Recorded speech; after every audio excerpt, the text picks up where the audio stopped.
ஒரு வட்ட வடிவ தகட்டின் ஆரம் 12.65 சென்டிமீட்டருக்கு பதிலாக 12.5 சென்டிமீட்டர் என அளக்கப்படுகின்றது எனில் அதன் பரப்பு கணக்கிடப்படுவதில் பின்வருவனவற்றை காண்க. தனிப்பிழை, சார்பிழை மற்றும் சதவீத பிழை காண்க.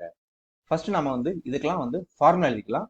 இதுதான் நம்மளுடைய ஃபார்முலா. அதாவது தனிப்பிழை என்பது மெய்மதிப்பு மைனஸ் தோராய மதிப்பு, சார்பிழை என்பது மெய்மதிப்பு மைனஸ் தோராய மதிப்பு டிவைடட் பை மெய்மதிப்பு, சதவீத பிழை என்பது சார்பிழையோட நம்ம 100 மல்டிப்ளை பண்றது, அதனுடைய சதவீதம் தான் சதவீத பிழை. ஓகே, இங்க நமக்கு இயற்கணிதத்துல இந்த ஃபார்முலா எல்லாம் அப்படியே நம்ம டேட்டா எழுதிடலாம். இது என்னது இயற்கணிதம் கிடையாது, இது என்னது வகைநுண் கணிதம். அதனால நம்மளுக்கு இந்த மெய் மதிப்பு தோராய மதிப்பு அப்படிங்கறதெல்லாம் என்ன ஸ்லைட்டா மாறும். அதாவது மெய் மதிப்பில் ஏற்படும் மாற்றம், தோராய மதிப்பில் ஏற்படும் மாற்றம். சோ அப்படின்னு சொல்லிட்டு நம்ம என்னது அதனுடைய மாற்றங்களை தான் இங்க கால்குலேட் பண்ண போறோம். அது எப்படி பண்ணலாம் அப்படிங்கறது இப்ப கணக்குல சொல்றேன் நான். ஃபர்ஸ்ட் நமக்கு கொடுத்துருக்கதை எழுதிக்கலாம். இங்க ஒரு வட்ட வடிவ தகட்டின் ஆரம் 12.65 சென்டிமீட்டருக்கு பதிலாக 12.5 சென்டிமீட்டர் என அளக்கப்படுகிறது. சோ இது என்னது அளந்துட்டாங்க. So R is equal to 12.5.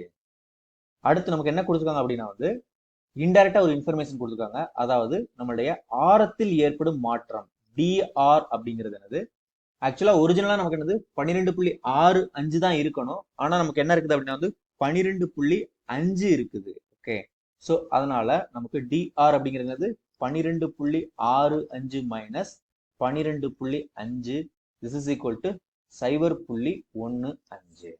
Okay, so இந்த ரெண்டு தான் கொடுத்துருக்காங்க. இப்ப நம்ம என்ன கண்டுபிடிக்கணும் அப்படின்னா அதன் பரப்பு கணக்கிடுவதில் பின்வருவனவற்றை காண்க. சோ பரப்பு தான் பார்க்க போறோம். நம்ம இது வட்ட வடிவ தகடு அப்படின்னு கொடுத்துருக்காங்க. அதனால வட்டத்தினுடைய பரப்பு தான் a is equal to pi R square. Okay, இப்ப நம்ம இந்த ஒன்னொன்னா கண்டுபிடிக்கலாம். ஃபர்ஸ்ட் நம்ம மெய் மதிப்பில் ஏற்படும் மாற்றம். மெய் மதிப்பில் ஏற்படும் மாற்றம் அப்படிங்கிறது நமக்கு a of 12.65 minus a of 12.5. Okay, அதாவது என்னது 12.65 இருக்கிற இடத்துல நமக்கு 12.5 தான் இருக்குது. ஸோ இப்போ அதை கால்குலேட் பண்றோம். இங்க பை பெருக்கல் 12.65 ஸ்கொயர் மைனஸ் பை பெருக்கல் 12.5 ஸ்கொயர்.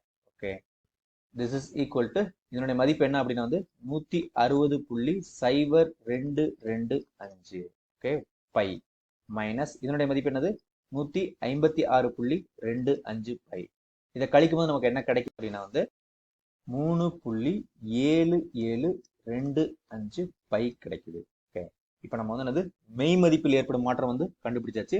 அடுத்து தோராய மாற்றம் கண்டுபிடிச்சோம். அதை கண்டுபிடிக்கிறதுக்கு நம்ம டிஃபரன்ஷியலா தான் யூஸ் பண்ண போறோம். ஸோ நமக்கு என்ன கிடைச்சிருக்கு அப்படின்னா a is equal to pi R square அப்படின்னு கிடைச்சிருக்குது. இதுல என்னது dA is equal to pi into R square differential நமக்கு என்ன கிடைக்கும் 2r இன்ட்டு dr அப்படின்னு கிடைச்சிருக்குது. Okay, so this is equal to pi into 2 into R என்னது நமக்கு 12.5. அதாவது என்னது ஆரம்பத்துல அதனுடைய ஆரம். ஓகே, dr அப்படிங்கிறது என்னது நமக்கு 0.15. ஓகே, ஸோ இதை நம்ம மல்டிப்ளை பண்ணும்போது நமக்கு என்ன கிடைக்கும் அப்படின்னா 3.75 பை கிடைக்குது. ஓகே, ஸோ இதான் நமக்கு பரப்பில் ஏற்படும் தோராய மாற்றம். இப்போ இது ரெண்டை வச்சு என்னது நம்ம இந்த மூணுக்குமே ஆன்சரை கண்டுபிடிச்சிடலாம். ஓகே, நான் இங்கேயே எழுதுறேன். நான் நீங்க எப்பயுமே என்னது அதுக்கு அடுத்துதான் எழுதணும். ஸோ இப்போ எனக்கு இடலங்கிறனால இங்கே எழுதுறேன் நான். ஸோ நமக்கு என்ன கிடைச்சிருக்கு அப்படின்னா மெய் மதிப்பில் ஏற்படும் மாற்றம், அதுக்கப்புறம் தோராய மதிப்பில் ஏற்படும் மாற்றம். மெய் மதிப்பில் ஏற்படும் மாற்றம் என்னது நமக்கு 3.7725 பை அப்படின்னு கிடைச்சிருக்குது. அதுக்கப்புறம் இது என்னது நமக்கு மைனஸ் 3.75 பை. ஓகே, ஸோ நமக்கு இப்போ ஆன்சர் என்ன இருக்கு அப்படின்னா 0.0225 பை நமக்கு என்னது இது பரப்பில் ஏற்படும் பிழை அப்படிங்கிறதுனால என்னது சென்டிமீட்டர் ஸ்கொயர் அது அல்லது சதுர centimetre. Okay, so this is equal to இப்போ நம்ம சார்பிலை கண்டுபிடிக்கலாம். திஸ் இஸ் ஈக்குவல் டு நமக்கு என்ன கிடைச்சிருக்கீங்க 0.0225 பை கிடைச்சிருக்குது டிவைடட் பை நம்மளுடைய மெய் மதிப்பு என்னது நமக்கு 3.7725 பை. ஸோ இதனுடைய ஆன்சர் என்ன கிடைச்சிருக்கு அப்படின்னா 0.006 அப்படின்னு கிடைச்சிருக்குது. ஓகே, சதவீத பிழை அப்படிங்கிறது என்னது இதனுடைய சதவீத பிழை.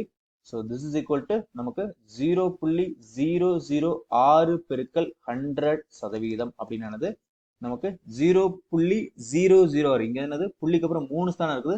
நமக்கு இங்க 100ல 2 0 தான் இருக்குது. அதனால நமக்கு என்ன கிடைக்கும் அப்படின்னா 0.6% அப்படின்னு நமக்கு கிடைக்கும். ஓகே, ஸோ இது வந்து என்னது சதவீத பிழை, இது வந்து என்னது நமக்கு சார் பிழை, இது வந்து என்னது தனிப்பிழை. இதுதான் வந்து கண்டுபிடிக்க சொல்லியிருக்காங்க. அதை நாம கண்டுபிடிச்சிட்டோம். ஓகே, நல்லா ஞாபகம் வச்சுக்கோங்க. நமக்கு சாதாரண இயற்கணிதம் அப்படின்னா மெய் மதிப்பு தோராய மதிப்பு என்னது டைரக்டா நம்ம வந்து எடுத்துக்கலாம். இது வந்து என்னது வகை நுண் கணிதம் அப்படிங்கறதுனால மெய் மதிப்பில் ஏற்படும் மாற்றம், அடுத்து தோராய மதிப்பில் உள்ள மாற்றம், அதை வச்சுதான் நம்ம கணக்கு வந்து செஞ்சிருக்கிறோம். ஓகே, அவங்க கேட்டிருக்கதை நம்ம கண்டுபிடிச்சிட்டோம் இங்க.